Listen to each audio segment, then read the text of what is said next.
अस्सलाम वालेकुम रहमतुल्लाहि व बरकातुहू। कैसे हैं अजीज तलबा। तो आज हम जो है 9th क्लास की मैथमेटिक्स का यूनिट नंबर 1 स्टार्ट करने लगे हैं, जो कि हमारा रिलेटिव है मैट्रिक्स और उसका डिटर्मिनेंट के। तो सबसे पहले बात करते हैं कि मैट्रिक्स का जो आइडिया था वो किस बंदे ने पेश किया। मैट्रिक्स का आइडिया जो स्टूडेंट्स पेश किया था आर्थर कैले ने। ठीक है, ये एक इंग्लिश मैथमेटिशियन था। 1858 के अंदर वो अपनी एक बुक लिख रहे होते हैं, उसके अंदर जो सबसे पहले जो है आर्थर कैले ने मैट्रिक्स का जिक्र किया।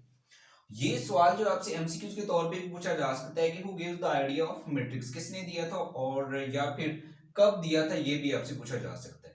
तो अब हम बात करेंगे कि मैट्रिक्स बेसिकली होता क्या है।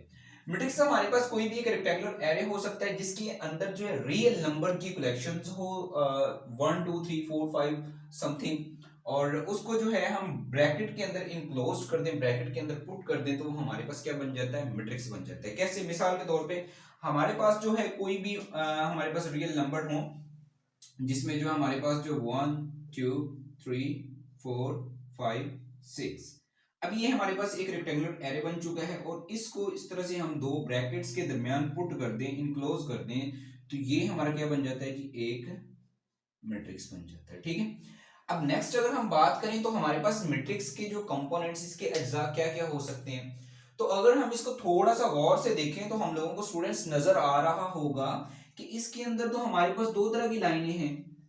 कुछ हमारे पास ऐसी लाइनें हैं और कुछ जो है हमारे पास जो है स्ट्रेट लाइनें हैं। ठीक है,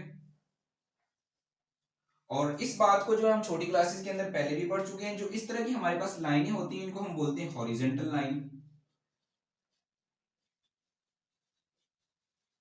और जो ये वाली लाइन होती है इसको हम बोलते हैं वर्टिकल लाइन।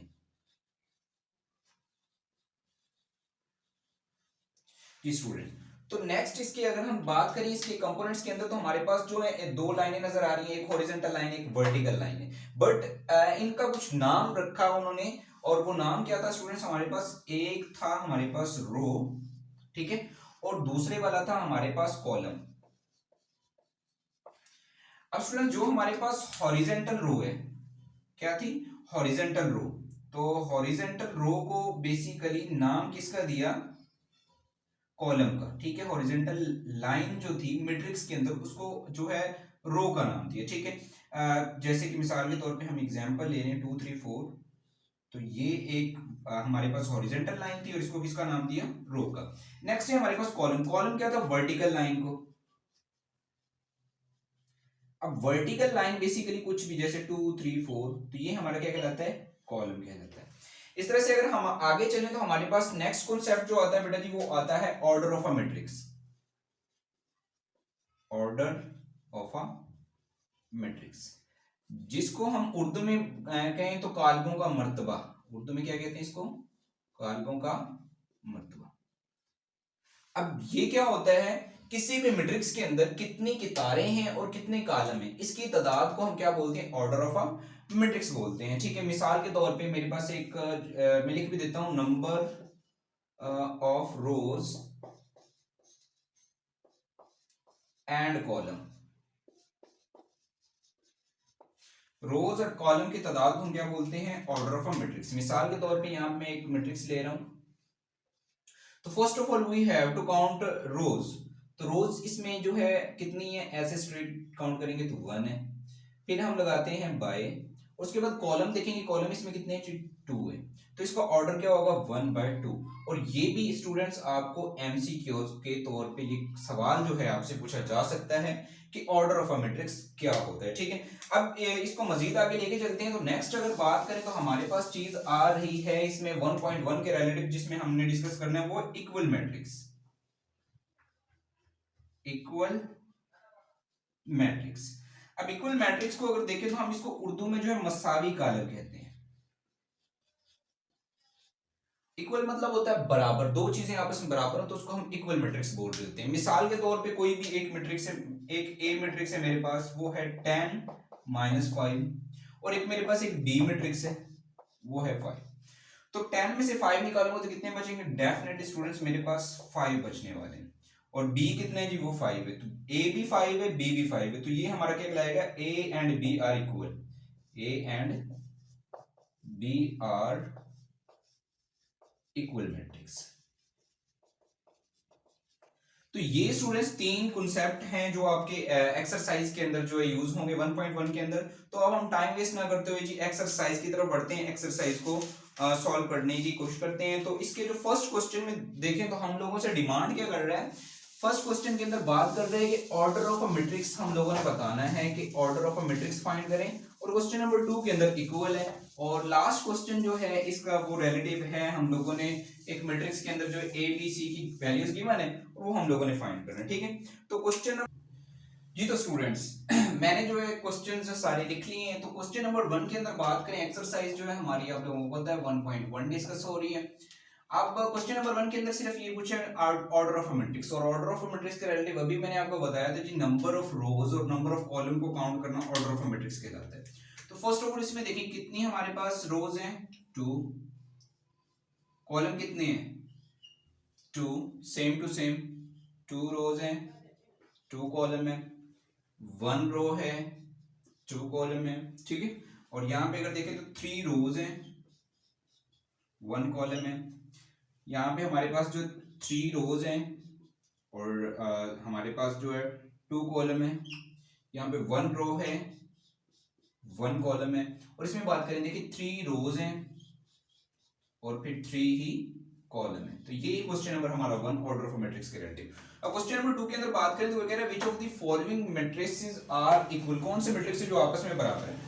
तो स्टूडेंट देखिए ए में हमारे पास क्या है 3 और किसी में 3 नजर आ रहा है, तो भाई साहब ये खड़ा हुआ, अगर 5 में से 2 को सब्ट्रैक्ट करेंगे तो वो भी हमारे पास 3 आ जाएगा। ए और सी हमारे क्या है, इक्वल हो गए, ठीक है। तो यहाँ पे मैं लिख रहा हूँ। अच्छा, उसके बाद जो है देखें हमारे पास बी में 3 5 है और किसी में 3 5 है, जी डी में है, तो हमारे जो है बी एंड डी जो है वो इक्वल होंगे, ठीक है। ई के अंदर देखें तो 4062 है और किसी में 4062 है, जी है, एच में है, तो ई और एच और साथ जे भी, क्योंकि 2 + 2 4 होते हैं, 2 + 2 के 0 होते हैं, 4 और 2 6 होते हैं। तो ई एच जे ये बराबर है, ई एच जे बराबर है, ठीक है। और उसके बाद अगर हम देखें तो हमारे पास जो है बेसिकली जी और एफ, 3 में से 1 गए तो 2, 3 और 3 कितने होते हैं 6, 2 6 यहाँ पे भी है, 2 6 यहाँ पे बन जाएगा। एफ और जे हमारे बराबर है। तो ये स्टूडेंट्स था हमारा क्वेश्चन नंबर 2। अब इस एक्सरसाइज के लास्ट क्वेश्चन की जानब बढ़ते हैं। मैं क्वेश्चन लिख लेता हूं, उसके बाद हम उसको डिस्कस करते हैं। जी, तो स्टूडेंट्स सवाल जो है मैंने लिख लिया है, जिसमें हमसे डिमांड की गई है कि ए बी सी की वैल्यू फाइंड करनी है जो इस मैट्रिक्स इक्वेशंस को सेटिस्फाई कर रही हो।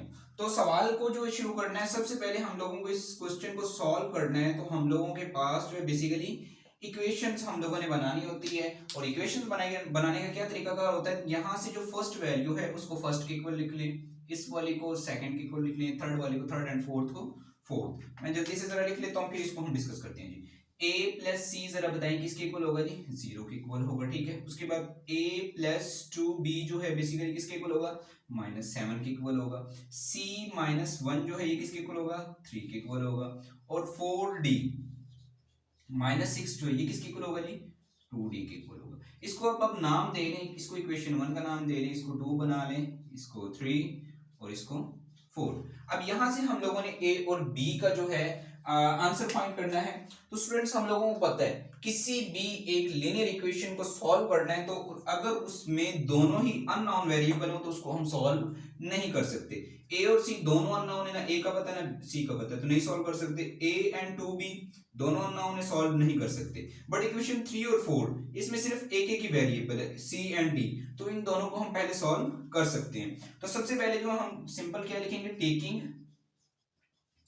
इक्वेशन 3, तो 3 वाली इक्वेशन को हम लेते हैं c - 1 = 3 and we have to find c। ये हम लोगों को पता होना चाहिए, कोई भी चीज अगर माइनस की उसको दूसरा लेके जा रहे हैं प्लस की, अगर प्लस की है तो माइनस, माइनस है तो प्लस, अगर मल्टीप्लाई तो डिवाइड, डिवाइड है तो मल्टीप्लाई हो जाएगा, ठीक है। तो माइनस का वन उधर जाएगा, किसका हो जाएगा, प्लस का हो जाएगा। 3 और 1 कितने होते हैं हमारे पास, सिंपल 4। तो सी का आंसर जो है हमारे पास आ चुका है। अब सी का आंसर आ चुका है, अगर मैं यहाँ पे इधर पुट करूंगा तो सी मेरे पास अब नाउन हो गया, तो यहाँ पे मैं आसानी के साथ किसकी वैल्यू निकाल लूंगा, जी ए की वैल्यू निकाल लूंगा, ठीक है। तो सिंपल जो है हम मेंशन कर सकते हैं यहाँ पे टेकिंग इक्वेशन 1 जो कि है a + 2 सॉरी a + c = 0। तो सिंपल हम यहाँ पे पुट कर देंगे, पुट द वैल्यू ऑफ सी की वैल्यू को यहाँ पे जब हम रिप्लेस करेंगे तो हमारे पास a plus 4 equal 0 and we have to find a। तो ये प्लस का 4 है, उधर जाके किसका हो जाएगा जी, माइनस का हो जाएगा। तो इस तरह से हम लोगों ने a का भी आंसर निकाल लिया। अब इसी तरह से हम सिंपल जो है इक्वेशन जो है हम 2 को ले लेंगे, टेकिंग इक्वेशन 2 जी। इक्वेशन 2 हमारे पास क्या है, basically a plus 2b equal जो है हमारे पास -7। तो यहाँ पे जो हमारे पास a नाउन हो चुका है, तो a की वैल्यू को सिंपल हम यहाँ पे रिप्लेस कर देंगे, तो आ जाएगा -4 2b is equal to -7 and we have to find b। तो इन सारी चीजों को यहाँ से रफा दफा होना पड़ेगा। तो सबसे पहले सबसे जो दूर चीज है उसको लेके जाते हैं, तो माइनस का 4 है उसको दूसरी तरफ लेके जाएंगे तो किसका हो जाएगा स्टूडेंट्स, हमारे पास जो है वो प्लस का हो जाएगा। ठीक है, तो उसके बाद अगर हम देखें तो 7 में से 4 को अगर हम सब्ट्रैक्ट करेंगे तो हमारे पास स्टूडेंट्स बचेगा -3। बड़ी रकम माइनस की, तो इस वजह से हम यहाँ पे माइनस लगाएंगे and we have to find b। अब 2 इधर मल्टीप्लाई हो जाएगा, क्या हो जाएगा, डिवाइड हो जाएगा। तो यहाँ से हमारा जो है b का आंसर आ जाएगा जो कि आएगा -3/2। अब इसको डिवाइड करके भी लिख सकते हैं। अब हमारे पास लास्ट इक्वेशन बची है, तो टेकिंग इक्वेशन 4। अब 4 वाली इक्वेशन को हम जरा लिखते हैं, क्या है वो हमारे पास 4d - 6 is equal to 2d। और यहां से हम लोगों ने डी फाइंड करना है, बट देखिए लाइक टर्म्स पड़ी हुई हैं, ये भी डी है ये भी डी है, तो मैं नॉर्मली इनको क्या कहता हूँ, रिश्तेदार। तो जी रिश्तेदार भटके हुए हैं तो इनको इकट्ठा कर दें। तो क्या तरीकाकार है, ये प्लस का 2d है, इधर जाके इसका हो जाएगा जी माइनस का हो जाएगा, और ये माइनस का 6 है, ये इनमें कुछ और इंटर हुआ पड़ा है जी, ये लाइक लाइक को इकट्ठा करना, तो ये अनलाइक है, इसको दूसरी तरफ ले जाना। तो माइनस का 6 से तो जाके इसका हो जाएगा जी प्लस का हो जाएगा। ठीक है, अब 4d में से 2d गए तो हम लोगों को सिंपल पता है जी 2d ही बचेंगे इज इक्वल टू 6। अब 2 इधर मल्टीप्लाई हो रहा है, उधर जाके क्या हो जाएगा, डिवाइड हो जाएगा। तो d is equal to 6/2। 2 1s are 2, 2 3s are 6। तो d हमारे पास कितना आ गया जी, 3 आ गया। तो स्टूडेंट्स ये था हमारा जी क्वेश्चन नंबर 3। बहुत इंपॉर्टेंट सवाल है ये, शॉर्ट क्वेश्चन के तौर पे और लॉन्ग क्वेश्चन के तौर पे भी पूछा जा सकता है। तो 1.1 को हम लोगों ने कंप्लीट डिस्कस कर लिया है। इंशाअल्लाह हम कोशिश करेंगे कि पूरे एक सीक्वेंस के साथ तमाम जो चैप्टर्स हैं 9th क्लास के उनको डिस्कस करें। दुआओं में याद रखिएगा, मिलते हैं अगली वीडियो में, तब तक के लिए अल्लाह हाफिज।